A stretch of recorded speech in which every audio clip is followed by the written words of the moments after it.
ഇത് പണ്ട് ശിവന്റെ മുടിവെട്ടാമെന്ന ബാർബറെ കഴുത്തി കിടന്ന പാമ്പ് കടിച്ചോടിച്ച പോലെ ആയല്ല. ആ പെണ്ണ് മോത്തോക്കി അയലാക്കുന്നു പറഞ്ഞപ്പോ അവളെ ചീത്തയും വിളിച്ച് വന്നിരിക്കുക ഇൻസ്റ്റാൾമെന്റ് ഫെലോഷിപ്പ്. എടാ, പെൺകുട്ടികൾ നമ്മുടെ തലേ കയറാൻ ശ്രമിച്ചാ അപ്പൊ തന്നെ വലിച്ച് താഴെ കിട്ടേക്കണം, ഇല്ലെങ്കിൽ ഭാവിയിൽ അത് ദൂഷ്യം ചെയ്യും. പിന്നെ ഈ അയിലേക്ക് എന്നൊക്കെ പറഞ്ഞാ പ്രേമാണെന്ന് എന്താ ഉറപ്പ്? അയിലേക്ക് സാമ്പാർ എന്ന് പറയില്ലേ, അയിലേക്ക് ഇഞ്ചിക്കറി, അയിലേക്ക് അവിയല്, അങ്ങനെ ഒരു അയിലേക്ക് ആയിക്കൂടെ? എടാ, ഈ അയിലേക്ക് മറ്റേ അയിലേക്ക് തന്നെയാ. ചില പെണ്ണുങ്ങൾ ചില കാര്യങ്ങൾ അല്പം പൊതിഞ്ഞേ പറയാറുള്ളൂ. നമ്മൾ ഉടനെ അതങ്ങോട്ട് തുറന്നേക്കണം. അല്ലെങ്കിൽ അവൾ ആ പൊതിയും കൊണ്ട് വേറെ അടുത്ത് പോയിക്കളയും. പിന്നെ കിടന്ന് കരഞ്ഞിട്ട് കാര്യമില്ല. അതെ, നിന്റെ മനസ്സിൽ പൊതിഞ്ഞു വെച്ചേക്കണ സ്നേഹം എത്രയും പെട്ടെന്ന് നീ തുറന്നു കാണിക്കണം. പിന്നെ സ്നേഹം മണ്ണാങ്കട്ടാണ് കുതിരയോട്. ആ കുതിരയോട് നിനക്ക് സ്നേഹമില്ലെങ്കിൽ പിന്നെ നീ എന്തിനാ ശരപഞ്ചരത്തിൽ ജയം നടക്കണ പോലെ ആ കുതിരയുടെ പിന്നിൽ മസിലും പിടിച്ച് ഇങ്ങനെ നടക്കണേ?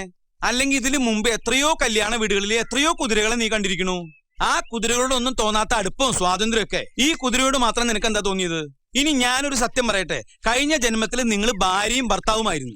നിങ്ങൾക്ക് 5 കുട്ടികളുണ്ട്. അത് തനിക്ക് എങ്ങനെ അറിയാം? അന്ന് ഇവന്റെ ഇളയ മോൻ ഞാനായിരുന്നു. ടിൻഡു എന്നായിരുന്നു പേര്. മാസ്റ്റർ ടിൻഡു മോൻ നഴ്സറി പഠിക്കുമ്പോ ഷുഗർ വന്ന് മരിച്ചു. ഏത് സ്കൂളില്? Little flower convent girls high school Nadathara. അതുകൊണ്ടാ ഞാൻ പറയണേ, നീ വേഗം കല്യാണം കഴിക്കും. അച്ഛനും കൂടെ എഴുന്നേറ്റേ. എനിക്കൊരു അമ്മയുടെ അച്ഛന്റെയും വാത്സല്യം കിട്ടിയിട്ടില്ല. നിങ്ങൾ കല്യാണം കഴിച്ചു കിടക്കുമ്പോ എനിക്ക് അതിന്റെ നടുവിൽ കിടന്ന് ഇങ്ങനെ കൊഞ്ചണം. വാത്സല്യം വേണേ. ഇയാൾക്ക് എന്തിന്റെ കേടാ?